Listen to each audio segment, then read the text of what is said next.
Welcome to Artist Tales, the podcast that features and celebrates artists from different walks of life. I'm your host, Heather Martin, and in this episode, we're meeting an artist based at Trinity Buoy Wharf in East London, a place where the Thames meets imagination. My guest is Amanda Cotton, a rising force in contemporary sculpture and 3D design. Amanda's work is bold, thought-provoking, and deeply personal. From crafting the UK's first non-binary sculpture to exploring body image and identity through ceramics, she's not afraid to challenge the norms that shape our everyday lives. With a background in materials practice and a passion for emotional storytelling through form, Amanda blends technical mastery with social commentary. Her pieces don't just sit in space, they speak to it. Welcome, Amanda. It's really great to have you as a guest. Thank you, Heather. It's lovely to be here. And thank you for that wonderful introduction. Sounds great. Well, you're a wonderful guest and a really interesting artist. So I know I've introduced you in the introduction, but would you like to tell us a bit more about yourself? So I'm a designer and kind of 3D artist. I was born in Essex, studied in Brighton, and I live in London, as you rightly said, at Trinity Buoy Wharf, where I've been renting a studio here now for almost 8 years, and I've been living here as a full-time artist as well for the past 2.5 years. So what drew you to get into sculpture and 3D design? Well, I've always been creative ever since I was tiny, always. So many craft books when I was younger that I'd always create something or other. I did a master's at Brighton. I knew I wanted to do sculpture, but I also wanted to kind of learn particular materials. So I did 3D materials at the Brighton University. So I studied wood, metal, plastics and ceramics. So although my sculpture I knew was quite contemporary and quite niche in the materials I wanted to use and the topics, I wanted to know that I would be able to manipulate those materials to be exactly what I wanted it to be and kind of not disturb the viewer's eye on poor making. So I wanted to learn the craft skills that were needed to be able to do that. And so that's kind of what started it all, really, I think, in terms of that. But in terms of kind of me as an artist, I love looking at kind of the preconceptions of people's lives and how we go about our everyday lives and ignore the tiny little things that we almost take for granted. And by putting them kind of in a spotlight in a aesthetically pleasing manner, kind of seeing what the viewer feels about them and how the audience will react. You mentioned kind of preconceived ideas. So what preconceived ideas are you trying to challenge? All sorts. When I started out, it was all about the kind of parts of the body that we love. For instance, your hair. Everyone loves the hair on your head. We all pay thousands of pounds having our hair cut, dyed, blow dried, whatever we want. Yet if you see hair in a plug hole or off your head, it's kind of seen as disturbing. And to me, I find that interesting. Like, why is the hair off your head disturbing, yet on your head, it's beautiful? So it's challenging that idea and seeing where people go with it. And also, I think, too, there's some people have baldness, which we often associate to men, but women can have it as well. And I'm wondering if that's also maybe an aspect of challenging the norms or challenging preconceived ideas. Yeah, definitely. There's a lot of that as well. Yeah. One of the things that I always found interesting, this is probably a little bit too much detail for some of the viewers, but I also collected my own urine every day for a year. So my first sample of every day. And then I displayed it as like a calendar. It's 15 meters long. And I put the date next to every single one. And the idea, when I put it up, I had to be challenged in the terms of kind of health and safety of it. But actually, it was no different to somebody touching it as if they went to a public toilet and opened the door. So small kind of aspects like that, like you're saying, in terms of baldness and things, it's everyday things that we all take for granted or don't think about, alopecia and things like that. Because someone might have a full head of hair, but they still might have alopecia. That's very interesting in terms of the urine. Actually, it's because I think, there's certainly, I think people have, is it a taboo about urine? You just go to the loo or go to the bathroom and just urinate. How did people react to that particular installation? Surprisingly, no one knew it was urine, so I didn't have to tell people that it was. Because if one of the vials accidentally came undone, it was the same as if a child had wet themselves or you were changing a nap. And as I said, it was the same as if someone didn't wash their hands when they went to the bathroom. So there was a sign that, in my little brief description that explained it. But I didn't have to do any of those things. And also, for me, it was about the health, because urine is an incredible thing that when we're sick, nearly always we'll find it in our urine. What we've eaten, what we're allergic to, all of those things come from our urine. When you find out if you're pregnant or not, you do a urine test. It tells us so many things, yet we just simply flush it away. So the reaction to it, people, because I'd put the date next to it, people were looking for like their birthdays and trying to find what my urine looked like on their birthday. So it was interesting. I also had a diary of everything I drank from the same year. So you could see kind of my healthy days, my not so healthy days and things like that. I had lots of swabs taken and tested to see what my levels were like.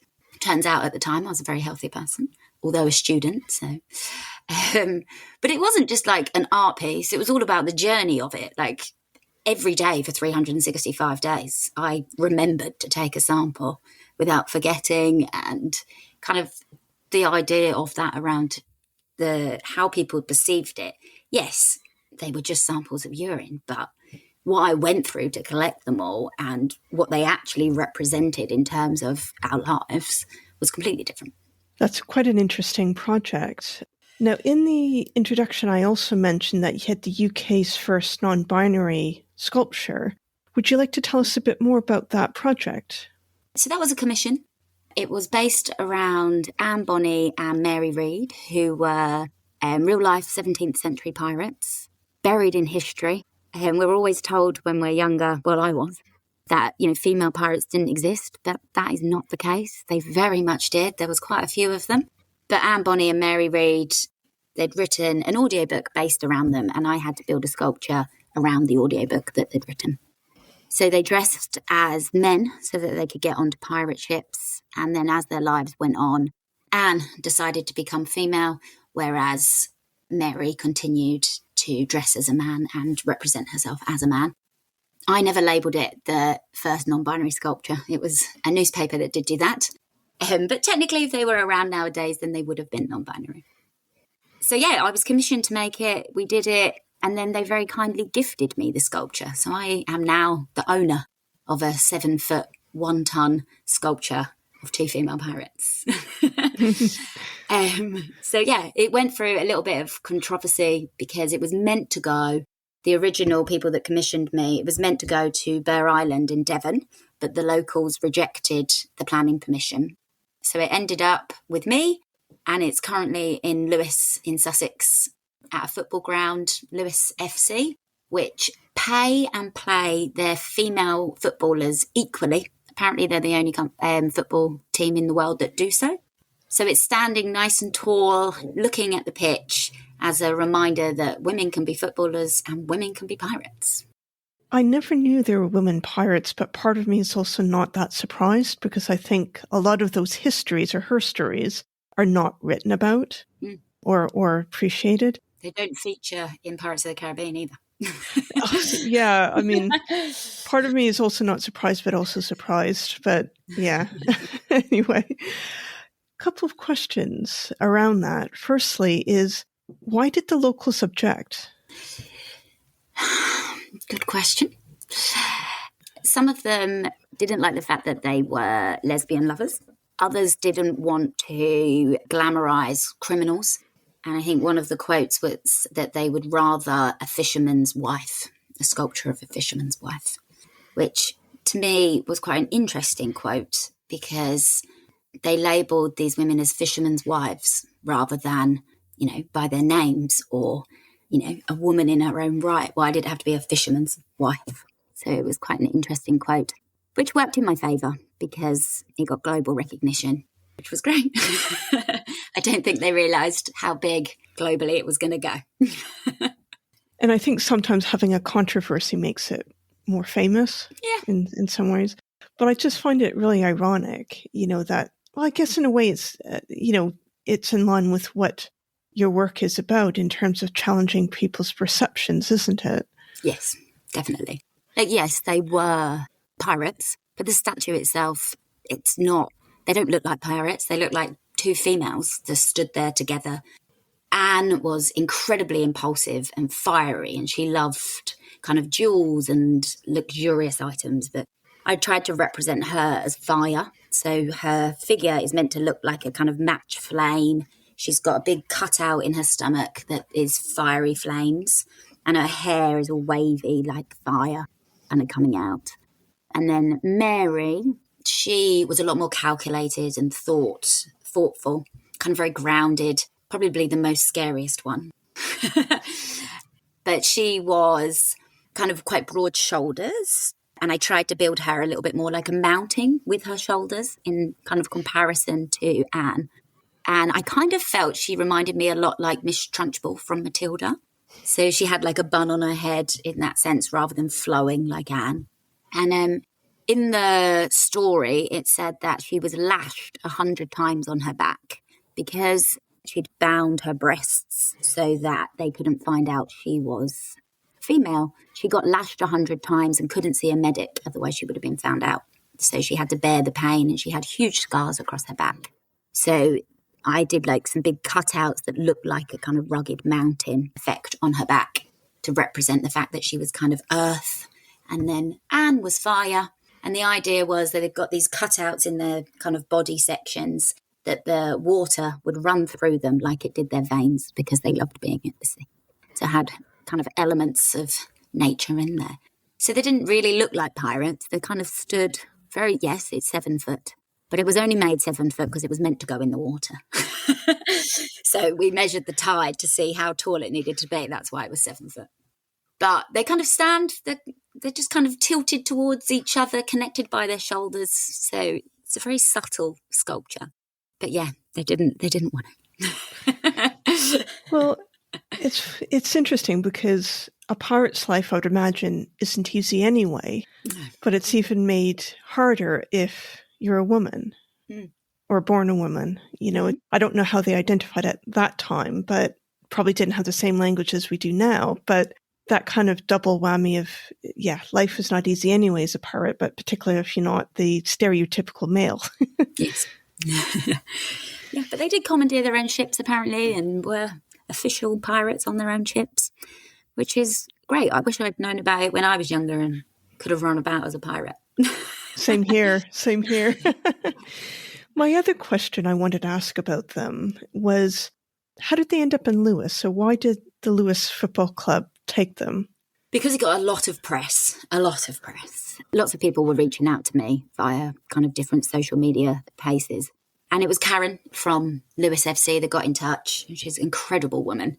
And she just kind of explained the club to me. And I was like, yeah, why can't a piece of art go to Lewes FC Football Club? I think everyone assumes art should be in a gallery, in a white space here and there than other.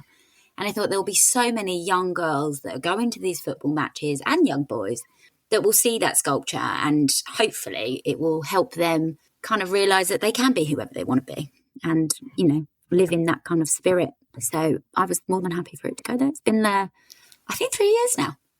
Oh, wow. Yeah. And do you know, or do you have a sense of how fans react to it or engage with the statues?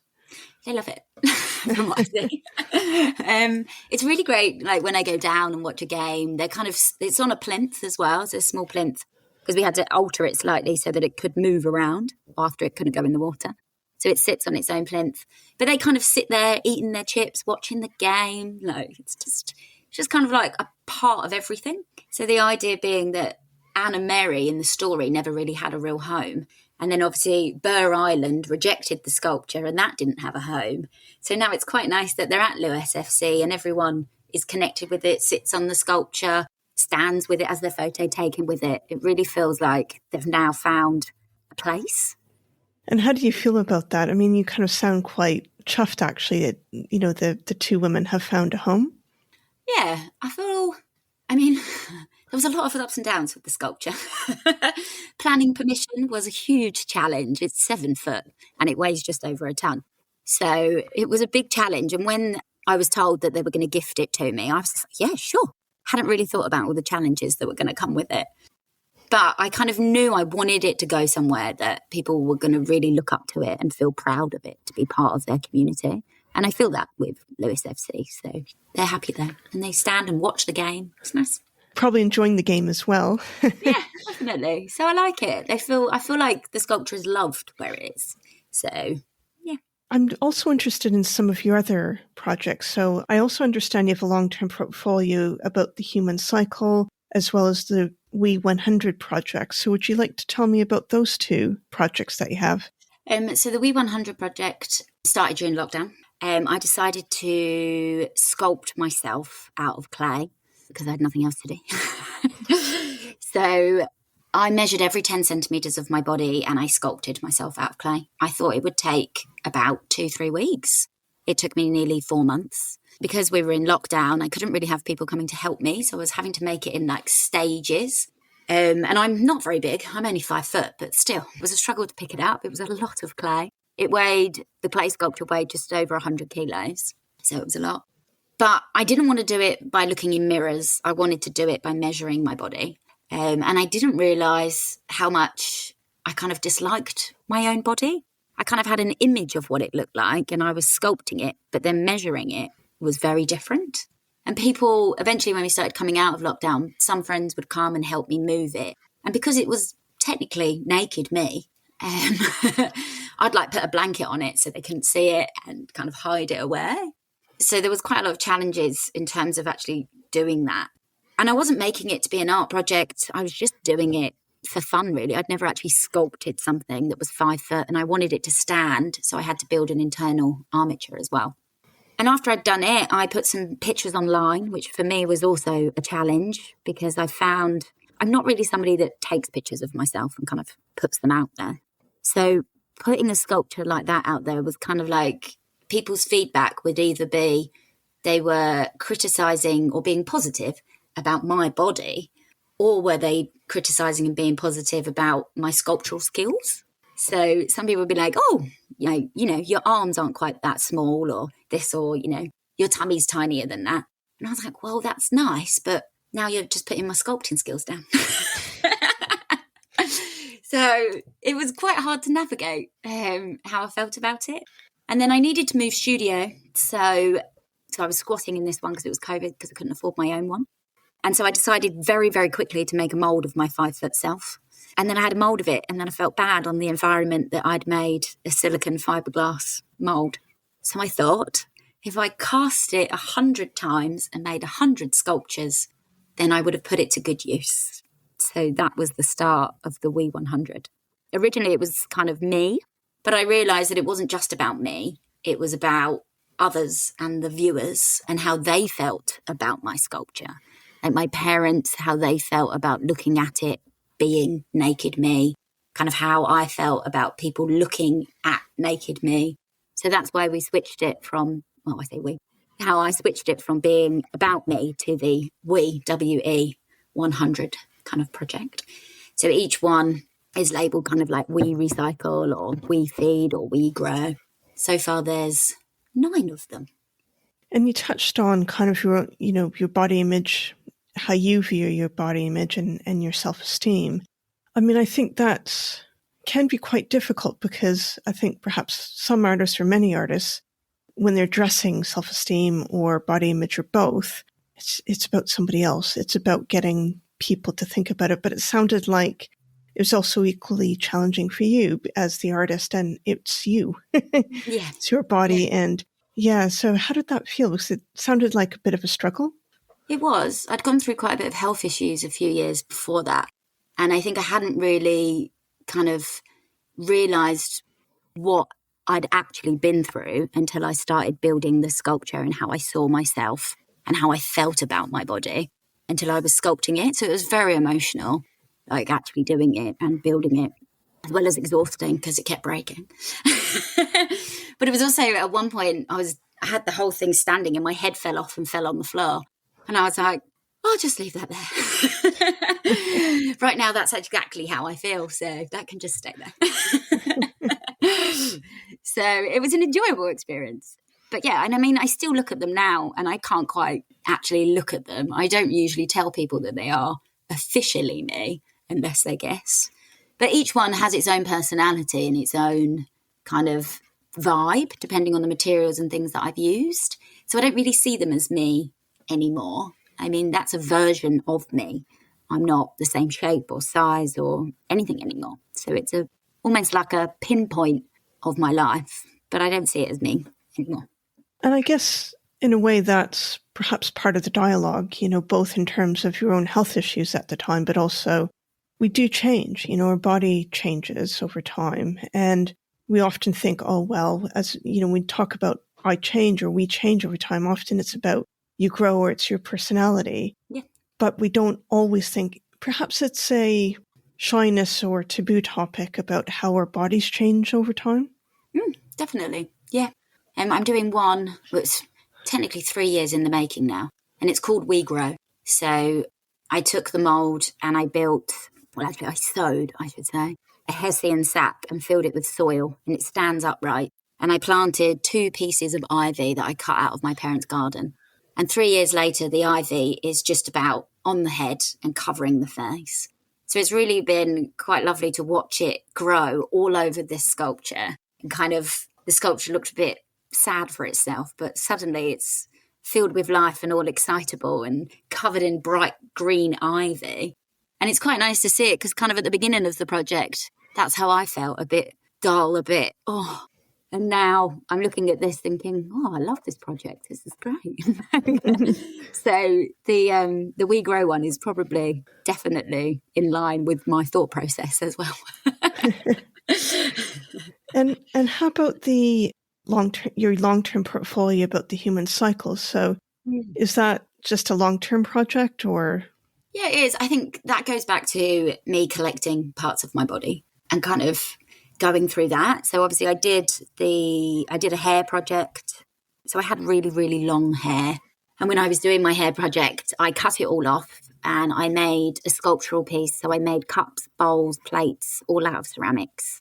I weighed each one so I could make enough so that it would be equal to my weight at the time. So it was kind of meant to be a bit of a self-portrait, but sculptural. And then on each piece, I used my hair. I had it spun into yarn and I knitted with it and put it onto the cups and the bowls in a very kind of aesthetically pleasing manner. But the idea being when people looked at it, would they eat from it? Would they not eat from it? Like my hair looked beautiful, but how did they feel in that sense? So that was one project. And when I was doing my master's, I had to take it all a step further. So my tutors at the time asked me, what the plan was, what was going to be the ultimate part of the body that I was going to take to the next step. Are you ready for this? Ready as I can ever be. I was actually living with a midwife at the time. So the placenta came up and how women grow a placenta. It keeps our baby alive the whole time. And it tells us all about our baby. And we grow it. As females, we grow the placenta and then we reject it. And it's most of the time kind of just thrown away. Some cultures, they eat it, they bury it, all sorts of different things. But I decided that I would kind of transform it into a photo frame. So it was never meant to be a sellable piece. It was just meant to kind of be an artifact, a conversation about, why do we throw this organ away that is part of us? And the idea being that you would have this placenta photo frame and you would put the baby back in the frame, as it could be your scan or it could be the baby's first picture. You put them both together. And it did look lovely. If you didn't know it was a placenta, it looked beautiful, kind of like a granite worktop kind of vibe. But it was made of placenta. The thing that strikes me initially with this frame made out of the placenta, but also a number of your other projects, like the one with your hair and that sort of thing, and the one with the urine. Well, the placenta, the first thing that popped into my mind was the idea or the feeling that the woman's body can be taboo, apart from having children, that kind of sexual having children. But even the whole process of birthing can be quite a taboo. But I think some of the other projects I could put, arguably I can say the same thing or others can say the same thing. It kind of challenges the taboo. Mm. So I'm just wondering if that's something you were conscious of or whether it just it's something I'm reading into. It wasn't initially. It all seemed quite normal when you considered I'd collected my urine. But it is a good question. So when I was actually at Brighton and I decided I was doing this project as my master's, my tutors, because they were my third year tutors, my fourth year, the current tutor at the time, he hadn't seen my work, didn't realise what was going on, hadn't seen any of my research, and was completely mortified that I'd decided this is what I was doing. And actually, he tried to get me thrown out. I had to go to the head of the university to chat with them. I had to sit in front of kind of like a panel and explain myself and why I was doing it. My previous tutors had to write letters for me to explain my project and why I was doing it, and that it made perfect sense in what I'd been doing. And I did it all. I wasn't allowed into university for nearly 3 months. I had to work from home. And then eventually they let me back in.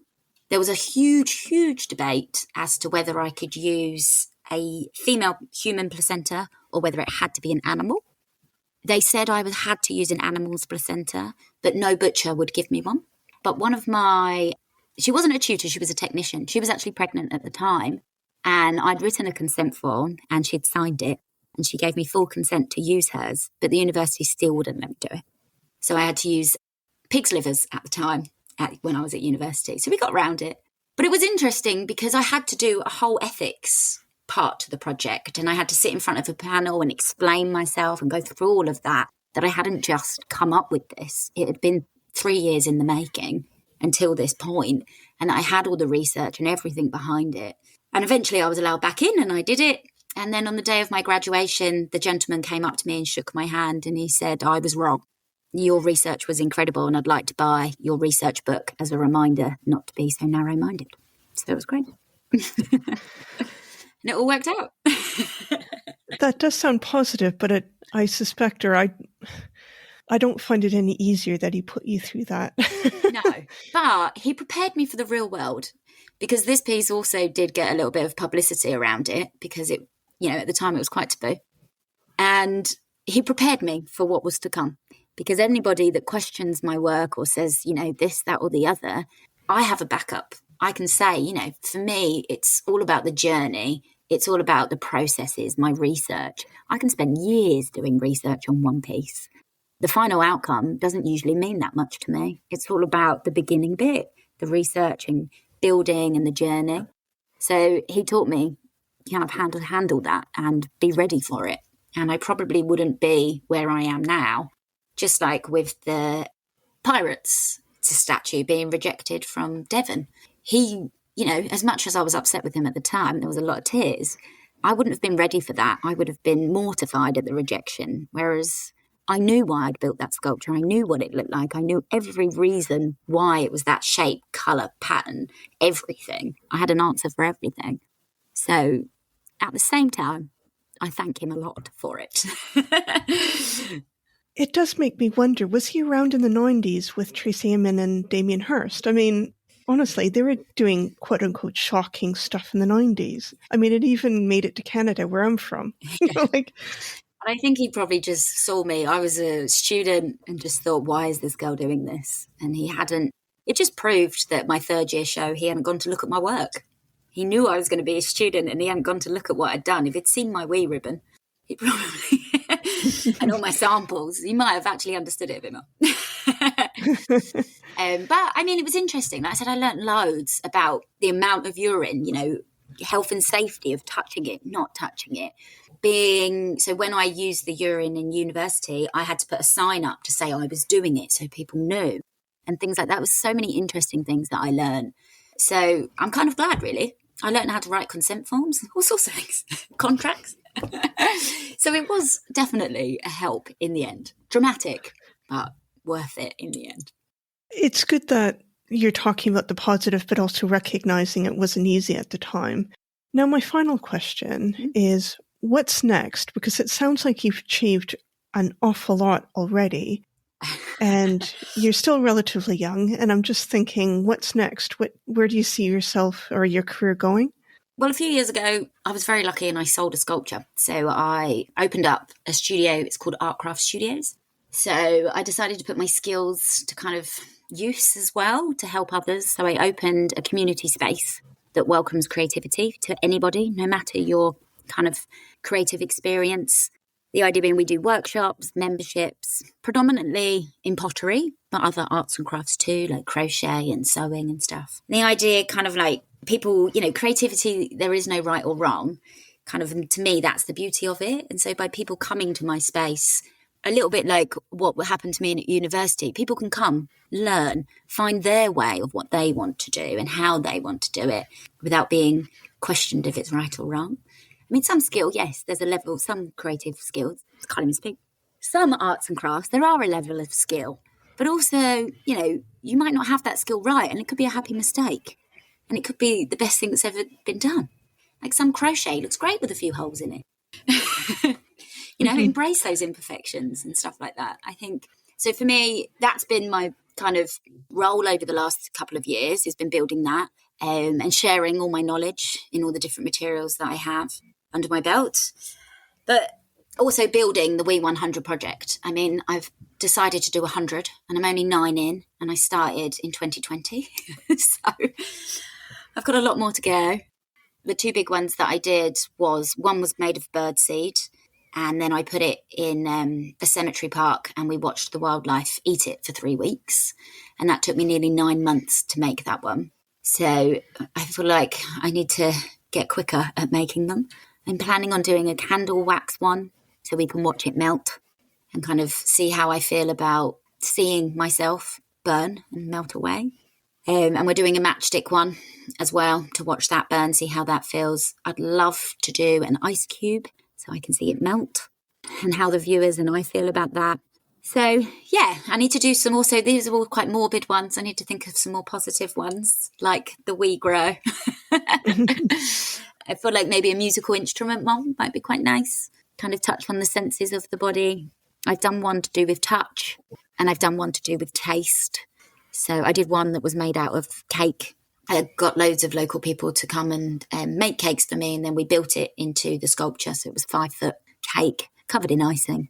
And then I got a local community to all come and we had a big tea party and they all ate it. So that was a taste one. So it'd be quite nice to do like a hit all 5 senses. So I think that's kind of next on my list, really. So it sounds like you're going to be probably busy for the next, little while or foreseeable future anyway. But I'm also on the lookout for kind of Anne and Mary. Obviously, they've got a home now. They're happy where they are. I'm on the lookout of finding kind of more women that were buried in history that potentially I can find, dig out and show off. I can probably tell you anyway. I'm very interested at the moment. I live in Trinity Buoy Wharf, which is not far from kind of Aldgate East area where Jack the Ripper was around. And in my mind, kind of Jack the Ripper is a huge name. There's a chip shop that's called Jack the Chipper. There's a museum all about it. There's a walk all about it. But does anybody actually know the females' names that he killed? Why is he a celebrity and well known, but the females aren't? And so I'm looking at that kind of route at the moment of maybe, it's because it's in my local hometown as well. I feel quite passionate about that one, that it would be lovely to see a sculpture of them that represents those 5 women. And a little bit like kind of Anne and Mary being pirates, everybody considered them as prostitutes. But does that make them, wrong in the sense they might not have been? It's just we were told that they were. They might not have been. So I'm doing my research at the moment to kind of go down that route and see what comes out of it. Yeah, and on that point about women being quote-unquote prostitutes, I think regardless of whether they are or not, it's often women who are stigmatized as prostitutes, not men. But also so many women who are seen as difficult or not conforming to society's expectations are often branded as prostitutes. Exactly, especially at that time. Yes. So I've been reading lots of books, listening to lots of podcasts, trying to navigate my way around it and see how I feel about it and what I think is my kind of side of the story. And hopefully I can kind of build some kind of sculpture that can show them off in a way that people will remember their names at least. We should know their names. Indeed. Rather than celebrate Jack the Ripper. I was just about to say. Great. Well, thank you. You've been a really interesting guest, and your work is really compelling. I really appreciate you being a guest on this podcast. Oh, thank you very much for having me. I really appreciate your time. Thanks for tuning into my conversation with Amanda. I hope her bold approach to 3D design and her reflections on identity, body image, and public art left you inspired to see creativity as a tool for transformation. If you enjoyed this episode, don't forget to check out Amanda's website and social media handle. Links are in the show notes. And if you're enjoying Artist Tales, help us keep the momentum going by sharing this episode with your friends and fellow creatives. In the next episode, I'll be speaking with Michael Angus and Guan from the Bairns Court Project in Hammersmith, West London. This remarkable charity runs an art initiative that empowers people experiencing homelessness and mental ill health to express themselves through creativity. From painting to exhibitions and community events, their work proves that art can be a lifeline and a way to reclaim dignity and hope.